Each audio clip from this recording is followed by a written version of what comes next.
They thought it was just another night of fun. But the circus had other plans. Chucky's deadly game, the Blood Circus, the traveling circus of death, had finally come to town. Bright lights, laughter, and the smell of popcorn filled the air. It looked harmless, even beautiful. The night was alive. Glowing lights, laughter, and the electric hum of excitement. The traveling circus of death had finally come to town, and everyone wanted a ticket. George, Scott, and their 8 friends, Nina, Leo, Jack, Sophia, Ryan, Emma, Paul, and Mira, had been waiting weeks for this night. The posters around the city promised something fearless, thrilling, unforgettable. A blood-red slogan stretched across the main tent, read, "Only the brave will survive." It sounded like marketing, but they would soon learn it was a warning. They arrived just before sunset. The air smelled of cotton candy, popcorn, and burning metal. Music blared from broken speakers, and painted clowns stood motionless near the gate. Their smiles too wide, their eyes too still. "Creepy as hell," Leo muttered. Scott laughed, bumping his shoulder. "Relax, man. It's just acting." They bought their tickets and entered the tent. Inside, flashing lights pulsed like a heartbeat. Fire dancers twirled, acrobats screamed through the air, and the crowd roared. Everything felt alive, until the ringmaster walked out. He was tall, wearing a red coat and a mask shaped like a cracked porcelain doll's face. When he spoke, his voice didn't echo through the speakers. It slid through the air like a whisper only the bones could hear. "Welcome, brave souls, to the circus of death. Tonight, the game begins." The crowd clapped and laughed. They thought it was part of the show. Then, all at once, the lights died. For a moment, there was only darkness. Then came a sound, tick, tick, like a light bulb swaying in the wind. Faintly, from somewhere deep in the tent, came a childlike giggle, soft, sharp, and wrong. He, do you want to play?" The voice was followed by the faint squeak of shoes on the dirt floor. A flicker of light snapped on and off, revealing something small, moving in the shadows. Scott froze. Was that? Then they saw it. A doll, no more than 3 feet tall, walking toward them. Its plastic face was cracked. Its blue overalls were soaked dark with something wet. And in its hand, a knife gleamed. Before anyone could react, a scream cut through the tent. Mira's voice. When the lights flickered back, she was gone. Only her scarf lay in the dirt, soaked with blood. The others panicked. "It's an animatronic," Paul yelled. But when he turned toward the exit, the entrance flaps were gone. Just solid canvas walls, sealed shut. The giggle returned, closer this time. He. 1 down, 9 to go. They ran in every direction, but the circus had changed. The aisles twisted. The rides had moved. Every turn led back to the same place, the main ring. And in the center of it stood Chucky, smiling. George grabbed a metal rod from the ground and swung it. The doll's head spun halfway around, then straightened back with a click. "You shouldn't have done that."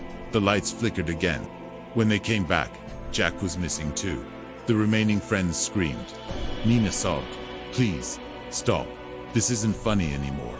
But the loudspeakers above them cracked alive with static, and through the noise came a voice. "Ladies and gentlemen, welcome to Chucky's deadly game."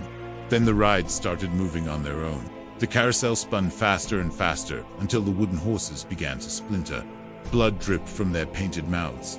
The Ferris wheel turned without power, each seat empty, except for silhouettes that looked like bodies. Ryan tried to climb out through the back of the tent. He pulled at the canvas, slicing it open with a pocket knife, only to see another tent behind it, and another, and another. It was endless. Like the circus had no outside, only more inside. From behind him, Chucky's voice echoed softly. "You can't leave. Not before the finale." The knife flashed once.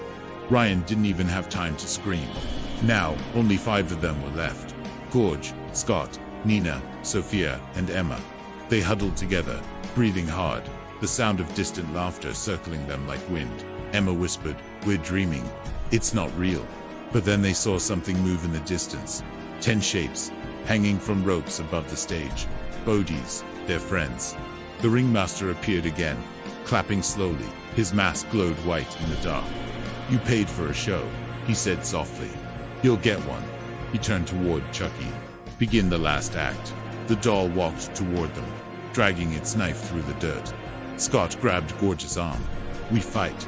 Together they picked up broken tent poles and stood their ground. Chucky stopped a few feet away and grinned. Brave, but too late. He snapped his fingers. The floor beneath them split open, a trapdoor leading into the funhouse below. They fell into a maze of mirrors and flashing red lights. Every reflection showed a different version of them, smiling when they weren't, bleeding when they weren't hurt. From the speakers above, 9 down, 1 to go. "Wait," Gorge shouted. "There are only 2 of us left." A giggle echoed. Not for long. Scott turned to run and froze. In the mirror, his reflection smiled back, even though he hadn't moved. The reflection raised a knife. Before Gorge could warn him, the glass shattered, and something stepped out of the mirror. It looked like Scott, but its eyes were red. It lunged forward. There was a scream, and then silence. Now Gorge was alone. The tent was quiet again. No lights, no laughter, only the soft creak of the swings outside. He stumbled toward the exit, trembling, covered in blood and dust. At last, he saw it, a faint slit of moonlight through the canvas. He tore it open and stepped out into the night. The field was empty.